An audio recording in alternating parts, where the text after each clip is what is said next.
Welcome back, everybody, to Blockchain Buzz. This is the State of the Union address. I'm joined by Rodney, aka My Crypto Journey. Rodney, how you doing? Thanks for joining me on the State of the Union to the people in the crypto space. What's going on, ladies and gentlemen? Thanks for having me, Jake. I'm doing very well. How about yourself, man? I am doing great, although the crypto market is not looking too good. For those that are watching, we're recording this on Monday, November 21st. This is going to be aired on Thanksgiving Day. So happy Thanksgiving, everybody. And thanks for tuning in. Rodney, a lot of stuff is going on in the crypto space. We have the FTX fiasco. The crypto market cap just dropped below 800 billion for the first time in a long time. And things are not looking good. How are you feeling as a investor in the crypto space right now? Well, if you think about the entire macroeconomic situation, like the economy's just not doing so well, right?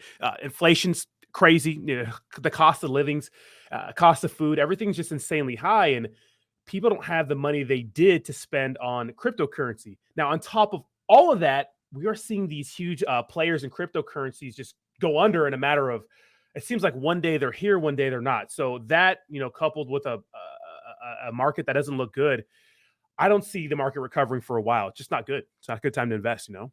And a lot of people, you know, aren't even talking about the other aspects, right? We have hyperinflation. We have the World War III, which is kind of looming on us, right? Russia and Ukraine, and I think they just dropped a bomb in Poland not too long ago, a week ago. The elections are coming up. Like, there's so much uncertainty that it's tough to be certain and confident as an investor putting your money into the traditional market or the crypto market. Well, yeah, definitely a world war is going to scare a lot of people away from markets. And I do think that I think that was a friendly fire missile fired from Ukraine into Poland. So, yeah, but that was scary, right? Because the reports we got were Russia accidentally hit a NATO country. Are you saying like the mainstream media isn't reporting factual stuff all the time? I know, right? Oh, surprise, right? Yeah, so that there is a lot of stuff looming. I mean, what is your plan? Obviously, we don't give financial advice on my channel or G Media's channel, Blockchain Buzz, but you know, I've talked to some of my friends, some of my close friends. They're saying, "Hey, I've exited the crypto market completely, and I'll buy back in at a $500 ETH." For me personally, I'm holding. I'm dollar cost averaging in. I do believe that crypto will go up long term, so I'm not selling anything at a loss. What are you personally doing with your crypto holdings right now? Are you selling? Are you buying back in? Are you waiting? Are you dollar cost averaging? What's your strategy? Well, definitely, I do think there's a fire sale in a lot of great projects out there. I mean, when it comes to like risky trades, maybe some of the meme coins I bought, because I'm a degenerate at heart. I like buying a bunch of meme coins. Don't really talk about it too much on my channel, but if I'm if I got into a trade and it's not doing so hot, well, then I'm probably going to cut my losses, right? A lot of meme coins are here for a good time, not a long time. But there are a lot of good cryptocurrency projects that if you believe in them, these are fire sales. Now, just because the cryptocurrency is in the top 10 or top 20 now doesn't mean it's going to be like that during the next run, but I'm still buying the dip whenever I can and dollar cost averaging. I mean, I've been catching knives all the way down. You know what I mean? No one can really time the bottoms perfectly. So I am taking the time to dollar cost average into my favorite cryptocurrency projects. I'm just not going too hard all at once. So being very conservative with it. Do you still think that there's more pain to come? Do you think we've hit the bottom now? Right now, I'm looking at Bitcoin. It's at 15,820. What will it be on Thanksgiving Day? We don't know. Probably lower. But do you think that we have hit the bottom, or do you think that we still have some more legs to go down? Let me tell you something. It's going to be an awkward dinner when you guys out there, of course, people that are watching this probably love cryptocurrency, and you sit at the dinner table with your family talking all that, trash last year about crypto this, crypto that. It's going to be awkward to show up at the Thanksgiving table. But I don't know, because these black swan events, they're seemingly coming out of nowhere. Like the whole collapse of FTX, right? Kind of came out of nowhere. Now, some people say they saw the writings on the wall, but we don't know. So barring any catastrophes in the cryptocurrency market, like another top tier exchange going down, maybe some more fraud uncovered, whatever, barring any of that, I think we're close to the bottom, and we're really waiting on the Federal Reserve to start printing money again. Money printer goes brrr. We need that money printer to let's go, Jerome. But I also do think that there is going to be more exposure to FTX that hasn't happened yet, right? Other exchanges, other lending firms that haven't come out. We saw BlockFi file, or I think they suggested they were going to file for bankruptcy. I think there's going to be more that, because FTX was tied to hundreds of projects and companies. Like, they invested in them. Other companies held their crypto on FTX. So I think that there probably will be more exposure. Hopefully on Thanksgiving Day that doesn't come out yet. And you're right. My mom and my brother are going to be pretty upset with me when I was the one shilling ETH at 4K, saying it's going to go to 10K. It's going to be a pretty awkward Thanksgiving dinner here in the Gagain household this year. But on the FTX note, and we've had it's been around 2 weeks since that whole fiasco happened. What's your take on it right away today? I mean, SBF is kind of being painted as a hero on some news outlets, which is kind of disgusting in my mind. Like the guy lost billions of dollars, and there's an FTX hacker that's stealing hundreds of millions now. And Sam Bankman-Fried, the CEO, is literally being painted as a hero on some mainstream media outlets. Yeah, it's kind of crazy to me to see that happening. But if you look at some of the things we uncovered, right, because we covered a lot of things with his past, or just his connections, right, that he has, what his mom does, what his uncle does, right. He has a lot of connections to the Democratic Party, and he's donated to both sides of the aisle, but he's donated most money to Democrats, right? $37 million to Democrats, $200,000 to Republicans, and $2 million to bipartisan parties. So I think the media, it's in their best interest to paint him as like I don't know, maybe like not a villain, because in cryptocurrency, everyone hates him, right? Because he deceived a lot of people, and wrecked a lot of people, right? A lot of people watch those, Sunday football FTX commercials, right? They had reach, right? Tom Brady, Steph Curry, all the influencers that promoted FTX, they have insane amount of reach. So a lot of people got wrecked. But I do think the only reason why the mainstream media is painting him in any decent sort of like nice way is because of the fact that he has some insane connections. He does. And I was on your channel. I think we actually did our joint stream, the Crypto Hour, if you're watching this, every Tuesday at 8 a.m. on Rodney's channel, every Friday, 9 a.m. PST on my channel. Make sure to tune into the Crypto Hour, #1 show in cryptocurrency. But you laid out all of the connections. And I'm not a conspiracy theorist. I don't wear the tinfoil hat, but I was like, whoa, wow. Like his girlfriend's father was Gary Gensler's boss, and the Clinton Foundation, the director worked at FTX. It kind of goes deep. And I get where a lot of conspiracy theorists can connect the dots, but at the same time, you mentioned he donated what 200 or 300,000 to the Republicans, and then 37 million to the Democrats. It's like those are pretty big differences. It's almost like you give the 200,000 to say, "Hey, we donated to both sides of the aisles," but I mean, 37 million to 200,000, they're not even in the same ballpark. Yeah, I mean, you could definitely say that. I mean, the tinfoil hats have been coming out, and the some of the accusations I heard was, SBF was a government plant to destroy cryptocurrency, but I don't think that would make sense, because now we're digging into his past, and now we're seeing these connections that have always been there, with people from the Democratic Party, and then maybe Gary Gensler, right? So the connections have always been there. So to me, it wouldn't make sense for him to be planted in the crypto, and then for him to wreck everything, and then us dig into his past. I think that really he just kind of fooled everybody. I think that maybe for some reason, FTX was a money-making machine for a political party, maybe. But I think that he was just kind of fooling everyone with this whole nice guy. I drive a Toyota Corolla. I wear, unassuming clothes. I don't wear Rolexes. But at the same time, having a $35 million mansion in the Bahamas, with a bunch of people and allegedly doing crazy things at that mansion. So I don't know. It's I don't know. Yeah. Yeah. I mean, honestly, I think it's like, look, they did have assets.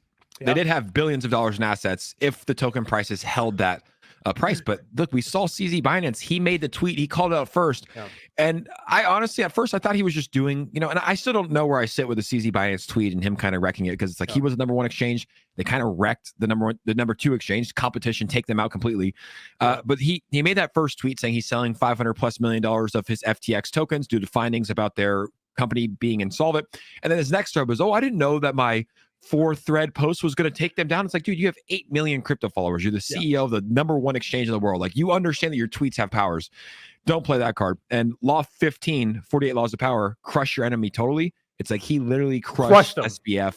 That guy has no hope of ever coming back, starting another business, in my opinion. I mean, maybe big money like Kevin O'Leary might give him money. I think Kevin O'Leary had a tweet saying he would trust him with another business, but most people would not trust SBF to handle their money again. Yeah. Oh, 100%. And when it comes to CZ and this whole situation, when a balance sheet gets leaked from Alameda Research and you see they have a bunch of FTT tokens, I think it was $6 billion of FTT tokens, which is funny money just printed, right? Backing. It's like, when you're CZ, it's an interesting position, because CZ really got wrecked on the whole Terra Luna situation, right? They held 35% of the Terra Luna supply. So he pretty much got wrecked on that situation. Wow. And he also got wrecked on this FTX situation. I don't think they sold any of their tokens. They announced that they would, which caused a run on the bank. But the only reason why he announced it was because of the leaked Alameda balance sheet that showed that pretty much they were backed by funny fake money created from FTX, So CZ is in a tough position because, like, as the number one exchange, do you announce that you're selling? Maybe not, but do you sell without announcing it because everything's visible on the blockchain so people find out and then call you out for selling behind their back? So tough position to be in. You know, I don't know. I think CZ did everyone as solid, but did wreck a lot of people at the same time, you know? So Yeah, I mean, either way, people would know. Like whether you tell people you're going to sell or you don't, everybody's going to know because it's on the blockchain, it's visible. But I do think that it might have been an opportunity to take more market share, right? To take over. And he still looks like a good guy. Like in the crypto space, it's like he tried to buy them out and he said no because of, you know, the insolvency. And he still looks like a good guy. But how much of money in crypto is just funny money, just created out of thin air, right? Like a lot of this is like you look at a lot of the tokens in the meme coin DeFi space, like a lot of it's just a token that's created, money comes in, all of a sudden there's a huge market cap and the developers and the team have a lot of money. Like what's the difference between BNB and FTX? It's because it's a blockchain token and it's used on the blockchain. Like what's the difference between that, you know, an Ethereum, a BNB, and then an FTX token or a KuCoin token that's just an exchange token? Yeah, well, SBF did it's funny you mentioned that because SBF did an interview and CoffeeZilla highlighted it. And what we see in the meme coin space, and look, I love meme coins. I like aping into meme coins. That's the reason why I got into crypto. I got into crypto because of meme coins and learned about crypto because of being in the DeFi space. But yeah, I mean, honestly, a lot of these projects give it the value we give it, right? It doesn't matter if it's producing a product or giving us anything. A lot of people just buy things to buy things because, you know, it's the greater fool theory, right? Because if you get in before someone else, you can sell before they do, and you're pretty much they're your exit liquidity. So it's most cryptocurrency products are like that. They have no use case, or their use case is being created in the future, right? Or you could just make more of it or print more of it, right? So that's the issue. Yeah. I agree. There's not that many real use cases. Like you have XRP. I mean, Ethereum, like it's a blockchain. They have NFTs. You know, you can trade with that actual token. It's like there are use cases, but a lot of these tokens are just created out of thin air with no utility, and they get hype. They get communities. The price goes up. People make money. And you're right. The people that get in early sell. How much of crypto would you say is a Ponzi scheme, or is it all a Ponzi scheme? 99%. I mean, if you look at the top 50 cryptocurrencies, they all, like even the top 50 to 100, you could say, whatever. They're either a swap, they're either just a currency like Bitcoin or Dogecoin, a store of value, right? They're an exchange, or they're like that kind of thing. They're like, or like an ISO, right? They're like a bunch of different, they're like the same but different, right? They're like layer ones, layer twos, swaps, decentralized exchanges, centralized exchanges, coins. I mean, that's it, right? That's they're all same but different. And you see the same thing in the meme coin space, right? Oh yeah. 99% of projects are just worthless. And 99% of projects will fail. But also on the same note, like 99%, or I don't know the exact number on businesses, but probably 95% of businesses fail and go out of business, right? You can expect the same.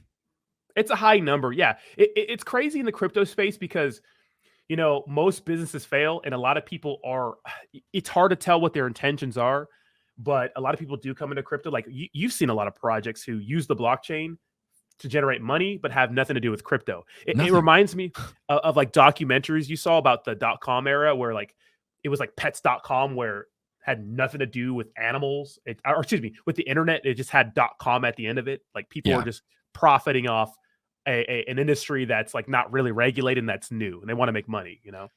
What should be the you know, regulation down the road? Because there's so many developers. Like since we've started making content, or you know, we've seen so many developers, and they'll dox like on YouTube channels, like, hey, this is our project. They'll dox. They'll be so passionate. And like 6 months down the road, they're like, hey guys, we have to abandon our project, and we're not going to carry on anymore. It's like, should there be a penalty for that? Should that just be counted as like a business failing, or should they be held to a higher standard because they are handling and, you know, taking and using people's money? See, that's the tough part, because that's why the SEC wants people to register, right? Because, you know, businesses fail all the time, but if you become big enough, you have to there's certain requirements and regulations you have to follow. Now, when it comes to different regulations, when it comes to like KYC, like actually having a docs developer, like you said, I've been a part of cryptocurrency products that we don't know who the developers are and they're still running. But I've also been a part of cryptocurrency products who we know who the developers are and they still rug you. Like you said, based on, oh, you know, we tried our best and we just couldn't do it. We don't have enough funds. After all along, they were siphoning money out of the cryptocurrency product. So when it comes to regulation, I think we start off with stablecoin regulation, centralized exchange regulation, right? Auditing. I think you need auditors. I'm sorry, you need auditors for stablecoins and centralized exchanges. And when it comes to KYC, if you're operating in the United States, you probably have to be properly KYC'd, right? I agree. I think that those things are important. Like that would provide more transparency and security for investors. But let me ask you a question. When the government gets involved, as they have, they tend to not stop at the power that they begin with, right? As soon as they get a little bit of power, they take a little bit more. They get a little bit of power, they take a little bit more. We saw that recently with COVID, especially in San Francisco. Like it started as just stay home. And then it was like, hey, you got to wear a mask inside. And then you had to get your, like when I was living in San Francisco, you couldn't go get a cup of coffee without being double vaccinated. I heard you could get your haircut though, right? Huh? I heard you could get your haircut though, right? That was okay? I don't remember. I think, I mean, dude, yeah, my barber required like a double mask, even if you were vaccinated to get a haircut. It was kind of a wild town. A certain speaker of their house, I think, got a haircut though when everybody else was locked down. Yep. Aren't they the best stock traders in the world too? Great. They're learn their secrets. Batting 1,000, right? They're better than Warren Buffett. Yeah. Shout out to California, our Speaker of the House, maybe former Speaker of the House. But yeah, I think so. The thing there is, once the government gets involved a little bit, Rodney, they tend to keep taking the power and going more and more, and they'll find reasons, right? Imagine if the government was regulating us and the FTX hack or the FTX failure happened, they would take more. They would take more, and soon it will be a fully regulated area. So let me pose this question to you: do you think that we should have the government start regulating cryptocurrency exchanges and stablecoins, or should within the crypto space, leaders like CZ Binance, leaders that are trusted in the crypto space, form a board of regulators so we can regulate internally? Or do you think we should trust the government with that power? I don't think the government's going to let us do anything, be autonomous. I think they want a part of it, or they want to regulate a part of it. And I do think that some of that is okay, because I don't think we get big money in crypto without safeguards. Just because, look at us as a market. Look at what's happening. Look at all these big projects going under, like Terra Luna, Celsius, Voyager, FTX. And you could say that, they're not the true meaning of DeFi, and they're making us look bad, right? But if we want big money to get in crypto, we can't keep having these huge failures and keep wrecking lots of people, because people are getting affected, So I don't know what, if the U.S. government's not going to leave us to our own devices. They're just not going to. I agree. I'm still on this day, 11/21. Although it's on Thanksgiving. Happy Thanksgiving, guys. Yeah. I'm still in favor of less government regulation, just because I've seen what happens when they take control. It's a slippery slope. Once they get in a little bit, they get a little bit more. And I think if you do let them in 10, 15 years, they're going to have full control over the crypto market and potentially have, CBDCs, like central currencies, like you're seeing in China. Like we see it in China right now. I'm pretty sure they've rolled it out. It's like, if you tweet something bad, or you say something bad about the government, or you steal, or you do something wrong, like they'll cut off your access to your bank account. You can't spend your own money. So it's a slippery slope. I don't know. I lean on the side of less government control, especially in crypto. That's why it was created. It's a decentralized, project. Like it's supposed to be decent. You're supposed to have full control. So that's kind of where I lean as of right now. Yeah, what's crazy about this whole situation is that, all these centralized exchanges going under, and I just mentioned a few. There's been lots of smaller ones that have gone under, and it's like these centralized exchanges that are supposed to make it easy for people to get into crypto, because, centralized exchanges are a gateway. I mean, some people start off, getting a MetaMask wallet, but a lot of people get like a Coinbase or a Binance or something like that. What these exchanges are meant to like help the normies get into DeFi, it's like you end up getting wrecked worse on some of these exchanges, right? I mean, we heard horror stories on FTX and Voyager and Celsius of people losing life savings, Whereas if you had a cold storage wallet or any sort of non-custodial wallet, I mean, you were good. So yeah, they get you with the rewards, the staking rewards, self-custody. Yeah. All we can say is like, hey, you need to get your money off exchanges and keep it in hardware wallet. We always scream it every show. So we're trying to do our part. We tweet it, we scream it, but at the same time, and we had a friend recently that still had, a large sum of money on an exchange. And it's like, I remember when we were traveling with him, I was like, you need to get your money off there, but the 6%, the 5%, it'll keep you until you realize that's what got me with Celsius. I was like, dude, I'm making more money staking my crypto on Celsius than I did at my job that I was working 40 plus hours a week at. I was like, something's not adding up here. And on the Celsius and Voyager note, for people that don't know, there were exchanges and lending platforms and brokers, just think of it as like an exchange, that went under because they were using their customers' funds to make high risk, high interest bets with companies that ended up going under. Like a lot of them had exposure to 3AC. and they went under. So what do you think? I mean, look, what do you think should be done to the founders? Let's just use Celsius and Voyager as an example, because they're more similar than FTX and they're more similar than Three Arrows Capital Luna. But for Celsius and Voyager, Alex Mashinsky, CEO of Celsius, Steve Ehrlich, CEO of Voyager, both using customer funds, loaning that money out to high-risk companies that ended up going bankrupt. Both Celsius and Voyager filed for Chapter 11 bankruptcy. Both of them still have their money or their exchanges locked out. Like, should those people who made those high-risk bets be liable for prison, or do you think they should get off squeaky clean like they are looking like they're going to get off right now? Yeah, well, there's a I think it's called Zach XBT, who I think he made a good post and pretty much showed that, or was CoffeeZilla, one of the two, one of the blockchain, investigators or detectives, pointed out that there was a lot of people connected to, Alex Mashinsky, his wife, and stuff like that, who were making withdrawals days before the collapse. So like, they knew that the collapse was happening, and some large influencers out there making withdrawals from the exchange before the collapse. It's always like this, right? The people in charge, sometimes they get in trouble, right? It's like 2008 collapse, right? It's like one person went to jail. So am I surprised none of this is happening? No. Should something happen to those people? Yeah. Will it? No. I don't know. They probably have good, like really good legal teams. And we know that, like a good lawyer. I mean, they cashed out millions of dollars. I actually, because I remember you talked about that one time. You said one influencer, he cashed out. Did he have any inside information? I cashed out a good amount of my crypto holdings that was on Celsius 21 days before it went under, and that was just a gut feeling, because it was right after Terra Luna went down. I was like, okay, like this could happen to other exchanges, and luckily I took my money off. So I don't know if it's all insider traded, the writing on the walls, but obviously like the CEO and the CEO's wife, that's probably some sort of insider trading if you are withdrawing millions of dollars days before you stop withdrawals. Yeah, 100%. Yeah, I mean, they got another writings on the wall, right? They either be getting notices or whatever's going on behind the scenes. Like, hey man, like it's not going to be working out. Get your money off. So yeah, sucks to the normal people, right? The normies who have their money in there. They're geez. I met both those guys in Miami at the Bitcoin conference in April. They both had the biggest booths. They were both promising the world. I remember talking to the Celsius guys, and we were talking about, I was like, is my money safe on your account? They go, we have the Israeli Defense Security Team. Your money is safe. No one will hack us. They make us change our passwords every day. And little did we know that we actually had to keep our money safe from them. Like they were the enemy, not banks are not your friend.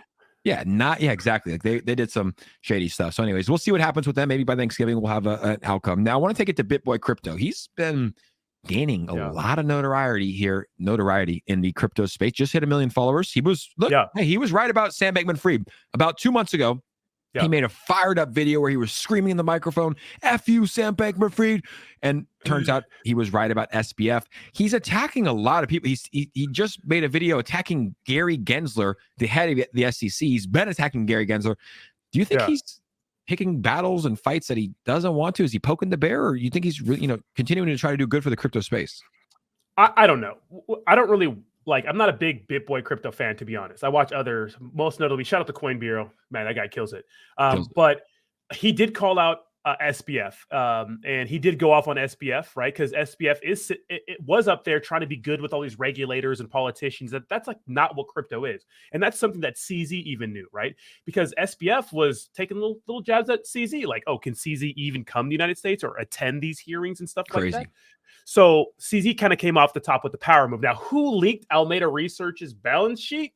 Was it BitBoy? Was it people involved? I don't know. It seemed pretty like foreshadowing when BitBoy was like, "You'll see," So maybe they had something to do with that, Yeah, he knew. It think it was CoinDesk or one of the coin sites. But how did they get it? Who gave it to them? Like it had to be someone within the finance team at FT. It had to be someone within, right? You don't just get that document. They had a line that said Trump lose. I think it was an FTX's balance sheet or something like that. It was crazy. Isn't that crazy? Was it a token? Was it what was it? No, Trump lose. Like that was because that John Ray guy who handled the Enron situation, where Enron, Enron, one of the big scandals. Yeah. He's now the CEO of FTX and going in there and diving deep into all their accounting and everything. And he said it's just poorly ran. And I forgot who it was. The CEO of a big company, not crypto, said that there was some sort of line on their balance sheet and stuff like that, talking about it was like a Trump lose line. Like they were really big on making sure Trump didn't win the last presidential election, which is hilarious, right? But yeah, I mean, and that makes sense that a lot of their money was going to the other side of the aisle for them. Now, most recently too, I want to know this. I actually want to know your opinion on this because I talked about it earlier with B Roots and Ian. And BitBoy Crypto this week, his house address got doxxed. Some guy, I heard about that. Yeah. Tweeted out his house address on Twitter and said, "Hey, this is BitBoy's Crypto's house that's for sale. If anybody wants to check it out or find it was his full address, you know." And it's crazy. He's suing the guy, right? He found out who it was. He's suing the guy.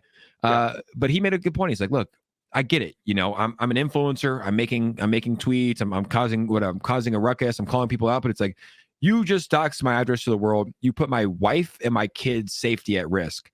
How do you feel about doxing people's address, and not just influencers, but doxing people in general?"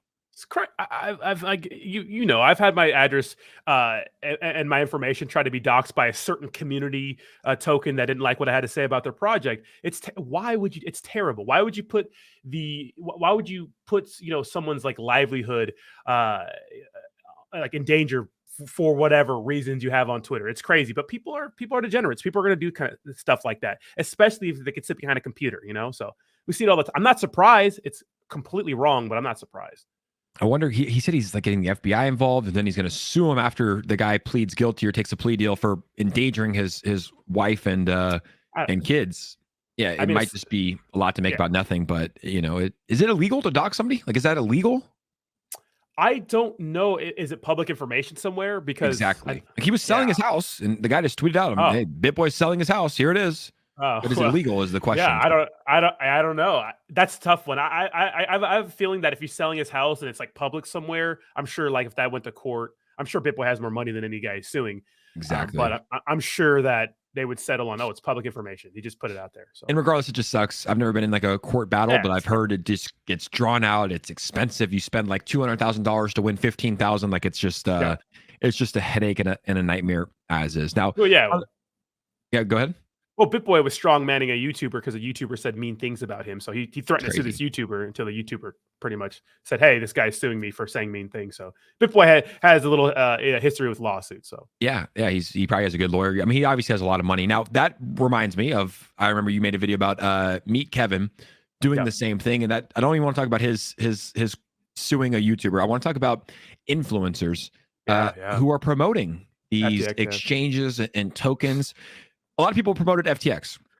A lot of people promoted BlockFi. Prominent people, right? Yeah. Do you think that these influencers should be held liable for promoting these exchanges, or do you think, hey, they probably did the due diligence, it checked the boxes, and they got fooled like everybody else?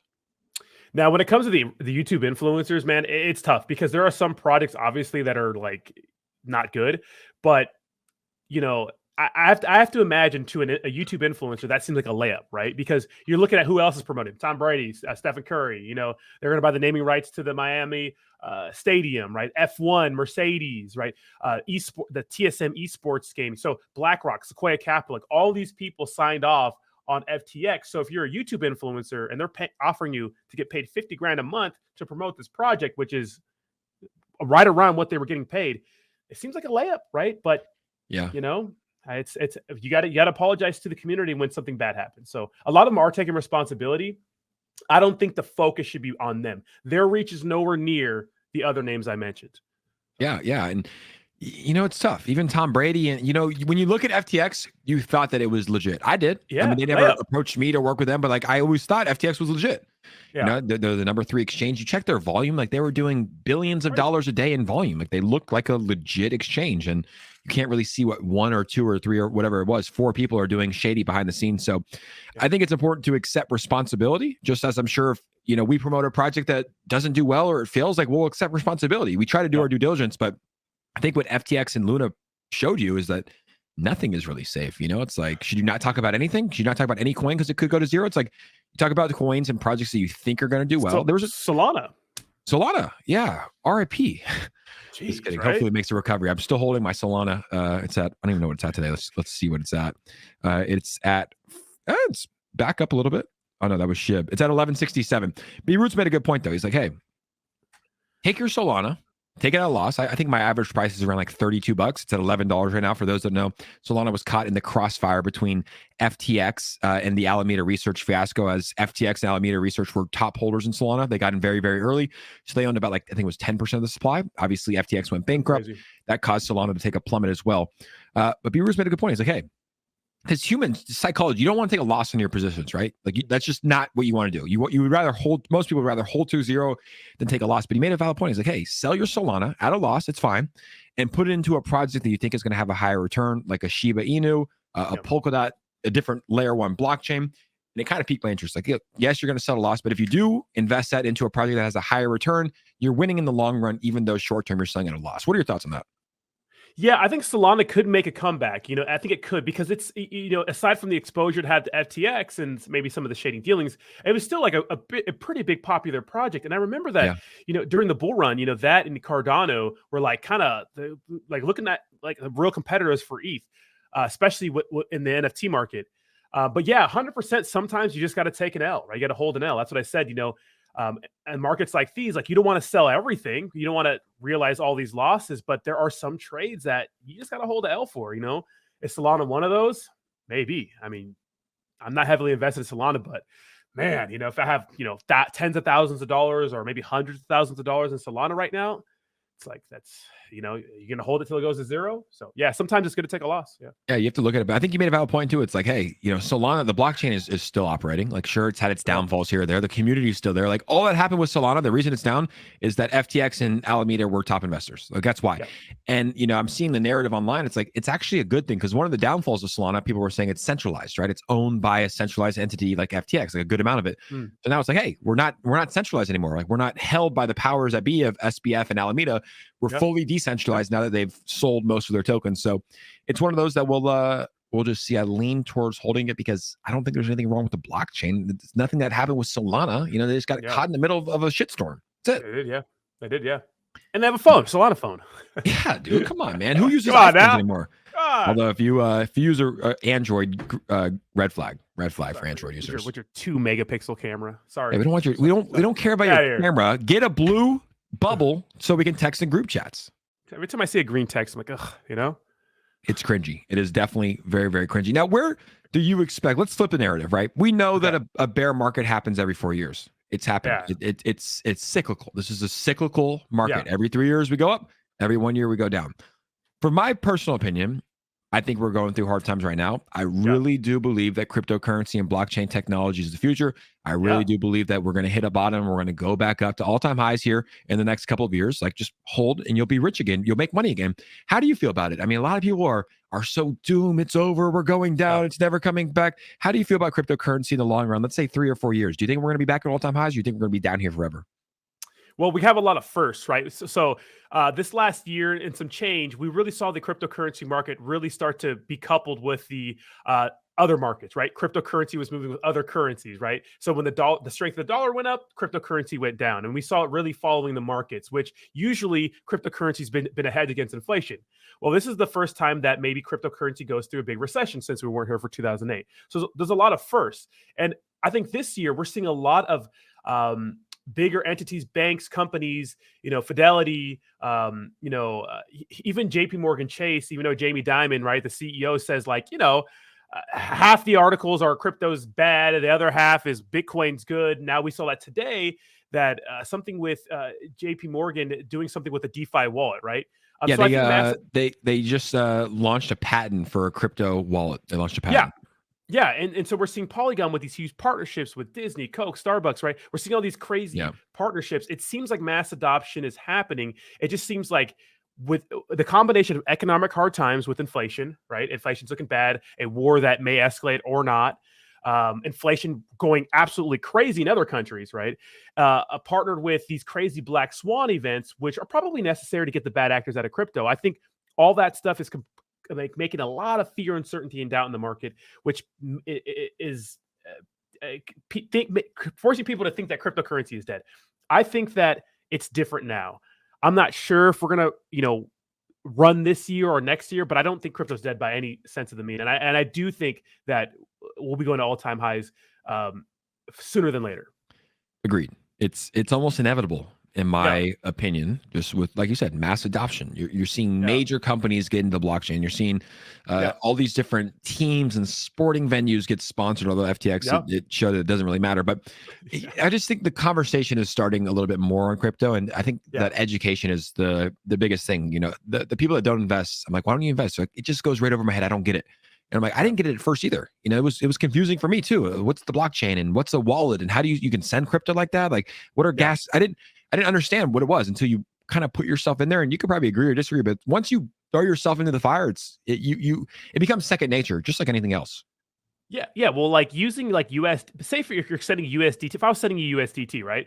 It's more convenient than Venmo, Cash App, Zelle. It's like, it's fast, it's quick. The fees, especially off the Ethereum blockchain, the fees are like nothing. Like it's easy to do. And there's no holidays, right? Crypto's always here 24/7. Like if you're wiring large amounts of money on your bank, like sometimes that takes a while, like when you use these wallets, it's like superior. It's a superior way to send money. Yeah. It's crazy. Cheap. To send $1 million in Bitcoin, it probably costs 5 cents and you can send it from here to China instantly. But if I were to send $1 million to a friend in China, it's like, you have to go to your bank here. You got to get approvals. You got to send it from LA to New York. New York has to send it to London. London's going to send it to Sweden. Like, it's like, you have to go through these different checkpoints and they take a nice percentage too. They could say yes or no. You can send it or not. It's like, it's decentralized. And I think that's why we love it. It takes away the power from the government, which is why the conversation of regulation is pretty interesting. To see if the government should or shouldn't get involved, because wouldn't it just make it a little bit more centralized? That's the question. Yeah, but I think like the insurances are what people like, because say, for example, I get my credit card stolen and someone uses my credit card like I did in Spain, I get reimbursed for that. Yes. Yes.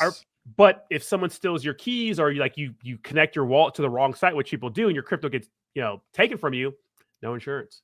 There's no regulation or anything like that. So, that's the crazy thing too. It's like, and we know how to protect ourselves. Like, don't click on links, don't share your seed phrase, like have a hardware wallet. Like, there's ways to protect yourself, but a lot of people get scammed by clicking a link. Like, how crazy that you can click a link and your entire wallet can be drained. That's like insane. It's insane. You can't go to anybody. You can't go to the Ethereum customer support and say, hey, someone sold $1,000. Can I get it back? It's like, you can't do that. So yeah, I agree with you. There needs to be some sort of security, and that probably is what keeps a lot of people out of cryptocurrencies. Like, they hear the horror stories, right? They hear the horror stories. My last question to you: the FTX dilemma. It all happened. Okay.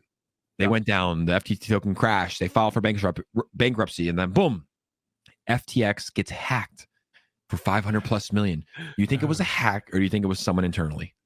Oh, well, someone said, I've been reading different reports about it. It's hard to tell, right? Someone said that it could have been a backdoor coded within some sort of thing, smarter than me. I don't know. It just seems so convenient, right? Doesn't it seem so convenient? So I don't know. I have no clue. You're following the money. It's like they're swapping it for ETH. Now they're swapping the ETH for Bitcoin. So I don't know. It's hard for me to tell. They're so smart. Right? Oh yeah, I think it's either SBF or someone. I don't know for sure, but I think it's someone internally. I think it was a backdoor. But it's obviously a genius when you're following. It's not just a random hacker. It's like how they're cashing out, because obviously they can't take the crypto that they stole and cash it out to an exchange because they would get caught, right? So they're cashing it out. They're swapping it from Bitcoin to ETH. They're shorting the Bitcoin and ETH, so they're able to, and then they're swapping it for like Ren Bitcoin. It's almost insane what they're doing. I've been following the reports, but I do think it is someone internally, and I think it is pretty convenient that it happened a few days after they went down. It does seem like some sort of a backdoor was there to have that extra money, but only time will tell. Rodney, I hope that we can do this again on some brighter circumstances and brighter days. We're at the peak. What we hope is the peak, the bottom of the bear market. We're just getting started, man. We are just getting started. And for people that want to follow you, where can they find you on YouTube and Twitter? Yes, my YouTube channel is called My Crypto Journey. Just type that in, you'll see me. We have coffee and crypto every day, Monday through Thursday. Sometimes I take Sunday off, but every day, Saturday, 8 a.m. Pacific Standard Time. And you can follow me at Twitter at Crypto Journey RS. Crypto Journey RS. The links will be here in the description. And Rodney and I, if you enjoy this conversation, we stream every Tuesday, 8 a.m. PST on his channel, every Friday, 9 a.m. PST on my channel. So if you're watching this tomorrow morning, come to my channel, Jake Gagain, 9 a.m. PST. You'll see me and Roddy. Roddy, we appreciate you coming on. Shout out to G Media, the Blockchain Buzz, episode 6, I believe. Happy Thanksgiving, everybody. And we will see you guys soon. Thanks so much, Roddy. Thanks a lot, man. Have a good one.